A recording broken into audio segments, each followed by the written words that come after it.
Hey everyone, welcome back. Today we are going to be making the carrot cake. Super moist and tender with a secret ingredient and packed with aromatic spices. And of course topped with a velvety cream cheese frosting. So just keep watching. So to start off, preheat your oven to 175 degrees Celsius or 350 degrees Fahrenheit. Of course, the recipe calls for carrots, so taking our first ingredient, take 3 medium carrots and get them prepped by peeling and chopping the ends and of course grating them. I would suggest you use a fine grater which helps to get a better texture in your cake and are easier to form that tender moist crunch in every bite. You can also use an electric shredder, although that may end up with much thicker shreds and definitely not a grinder, as it may simply end up in a big lump of carrot pulp.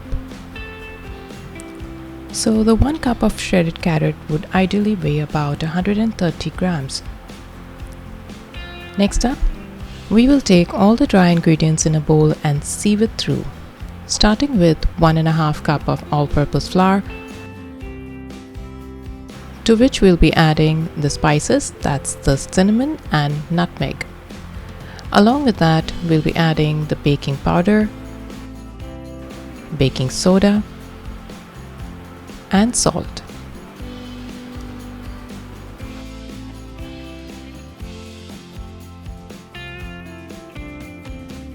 Sieve it well, removing all the lumps, and set it aside.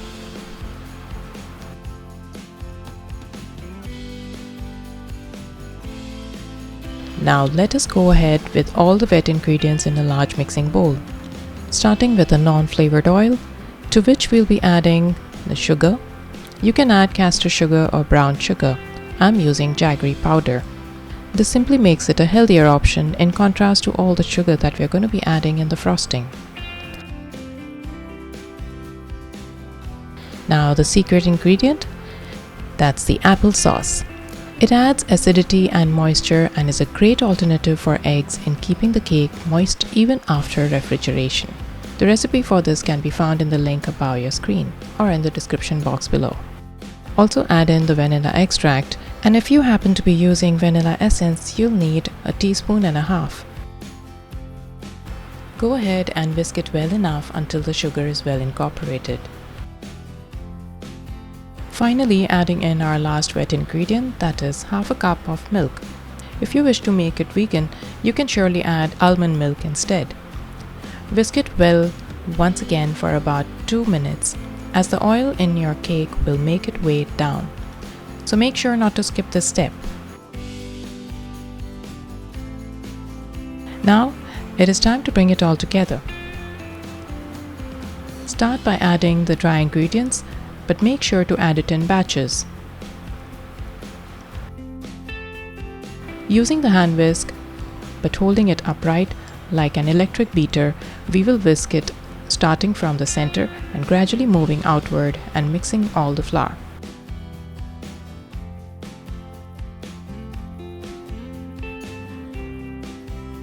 Similarly, go ahead and whisk in the rest of the flour, but make sure not to overmix it, as we do not want to turn it into a dense cake.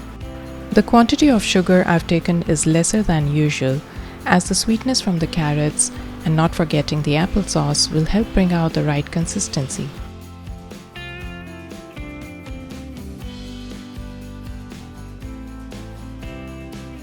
Finally, with the help of the spatula, we will make sure to remove all the flour pockets there may be at the bottom of the bowl.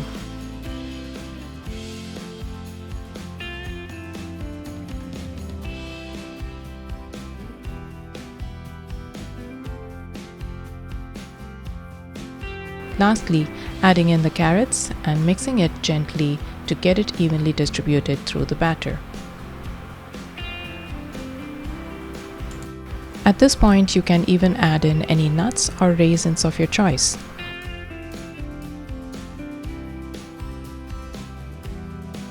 Walnuts and pecan go very well with this cake.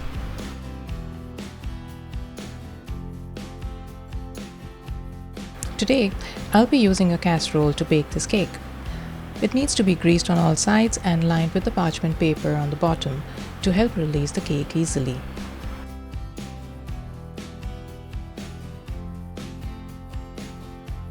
Pour the prepared batter into the casserole and level it up with the help of a spatula.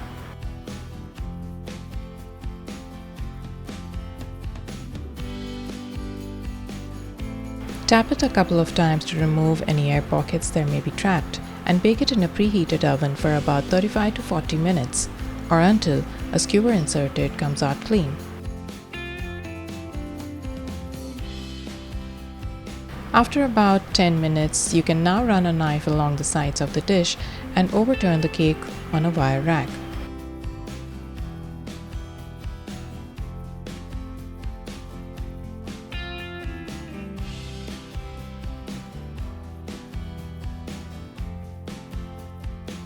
Gently remove the butter paper and allow it to cool completely. This would take about 20 minutes or so. Meanwhile, let us prepare the frosting. For the cream cheese frosting, we will need 150 grams of cold, heavy whipping cream. Whisk it just enough until the soft peaks have formed, just like I've shown here.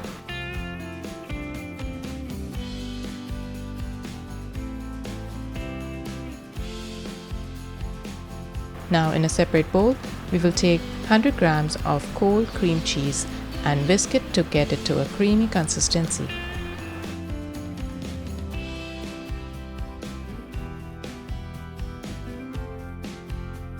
Go ahead and start adding the whipped cream in batches until everything is used up. This frosting is different than the traditional one that calls for butter and sugar. I'm using the sweetened whipped cream, which I find is enough to sweeten the cream cheese, and that's why I haven't added any extra sugar in the cream cheese. And besides, we do not want the sugary taste all through the cake.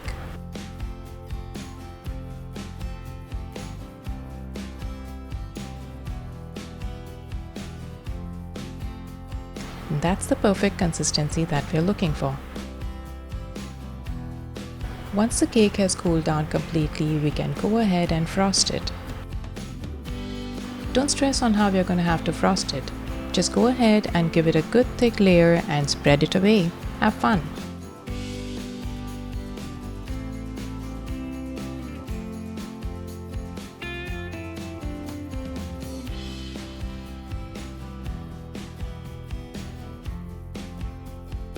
Once you're done frosting, pop it in the fridge for about 30 minutes to allow the icing to set before serving it. It also helps to get a clean cut on your cake slices. Now using a sharp knife, we will cut the size that we're looking for. I'm looking to feed the crowd, so I'm going to stick to, say, about 18 pieces from the cake. Clean your knife between each cut to ensure you don't get any crumbs onto the icing. It gives a great presentable finish to the slices. Carrot cakes are such a classic dessert. It's great for celebrations, for tea parties, or even just for a family breakfast time, for which you can skip the frosting, or even more fun by making it into muffins. This is such a tender and moist carrot cake. I couldn't help myself but go in for seconds. I have also made a batch of 6 carrot muffins for my client's order. She wanted them plain for a picnic, so I have added the walnuts as the topping and in the cake as well. A super fun picnic snack. So do give it a try and let me know how it turns out in the comments below. Until my next video, happy baking! Bye for now! You can also check out some of the other videos on my channel if you like.